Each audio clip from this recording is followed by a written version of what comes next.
Greetings, my name is Mark Roberts, and the purpose of this video is to briefly explain the differences that good management has in classroom versus poor management. I will start by expounding upon 5 things that should always be done in the classroom, and I will move on further to discuss 5 things that should not be done. Before going to the do's and don'ts, I would like to explain what classroom management is, according to Levin and Nolan, authors of the book Principles of Classroom Management. They define classroom management as the use of pre-planned teacher behaviors founded in learning principles and child development theory, and directed towards both instructional delivery and classroom behavior that increases the probability of effecting a positive change in student behavior. Based on the information presented on page 12 of the book Principles to Classroom Management, students are not to be blamed for their misbehavior. Economic pressure is said to be one of the main causes. The authors went further to say that excellent instruction is a significant way to lessen the effects of uncontrollable factors and to prevent misbehavior. According to Nolan and Levin, 5 steps a teacher should take to effect good classroom management are as follows. Before students arrive on the first day of school, number 1, arrange classroom learning environment including general use of space, seating arrangement, traffic patterns, storage of materials and equipment, and bulletin boards, and the display areas. Obtain a list of all students. Develop a general curriculum plan for the year, a block plan of activities for the individual unit, and detailed daily plan for the first week of school. Make contact with students and their families before school begins, if appropriate and if possible. Read each student academic records, their IEP, their health records, and collaborate with all the necessary specialists who will be working with the student or students, and decide how to use the information gathered to help the classroom management, instruction, and the grouping. Decide on how to develop guidelines. That is, are the guidelines going to be teacher-derived, corporately derived, or student-derived? Or maybe a mixture of all 3 would be good. Number 2, when students arrive, establish a classroom community in which students know one another and in which they feel psychologically safe and comfortable. Help students understand classroom guidelines, including both rules and procedures, beginning with those procedures that are needed immediately and those that will come thereafter, and obtain students' commitment to abide by the rules. Motivate students to be excited and interested in the academic content that will be taught by you during the year. Begin to build self-esteem by considering how to impact students' significance, competence, virtue, and power. Acquaint students with other physical layout of the room, and then have them understand how to acquire and use the materials. Students should be aware of all safety precautions and procedures, including emergency drills.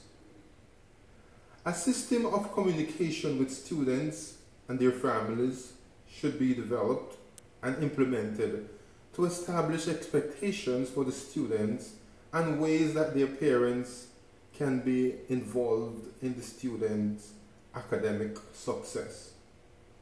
Number 3, differentiated instruction.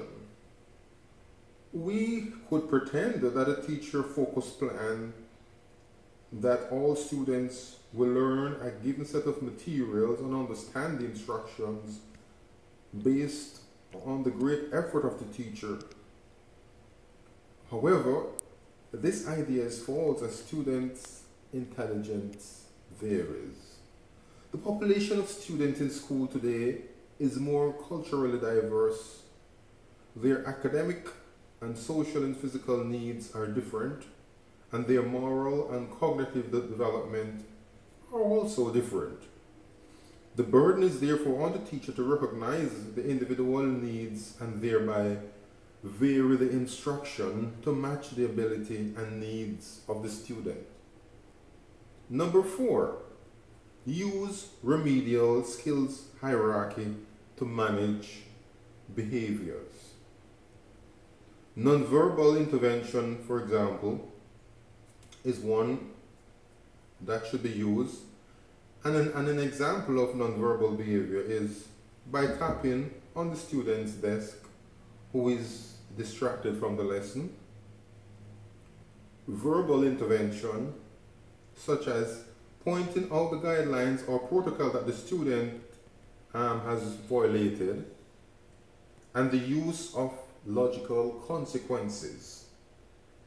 Number 5, self-management skills. Students should be taught self-management skills that they can use to gain or regain control when they experience problems. Breathing and relaxing techniques, breathing in and out, anger management, such as slowly counting from 1 to 10, or stop, relax, and think. Then we will now move to 5 things that should never be done in the classroom. Number 1, preferential treatment. Students should not be treated different because of color, race, economic status, or gender. All students should be given equal privilege in the classroom. Number 2, avoid aggressive response. Students who become disruptive feel satisfied that they are able to cause the teacher to react loud and aggressive, as this behavior leads to chaos in the classroom and prevents academic instruction. Number 3, avoid lectures. Students get turned off from listening to lectures from teachers. Lectures cause students to lose focus, which opens possibilities of behavior problems. Number 4, avoid corporal punishment. Painful punishments such as shaking, hitting, or pulling should be avoided. Number 5, focus on the behavior and not the student. Teachers should handle problems objectively rather than subjectively. In summing up, according to Nolan and Levin, authors of the book Principles of Classroom Management, teaching only fact is not sufficient. Students must be instructed in ways that facilitate how they learn. Levin and Nolan further went on to say that teachers should rely on scientific methodology in dealing with behavior problems.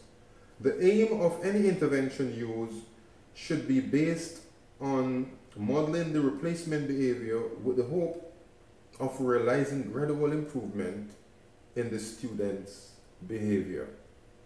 I hope you've all learned something from this presentation regarding 5 things a teacher should do and 5 things a teacher should not do to effect appropriate classroom management. Thank you for listening.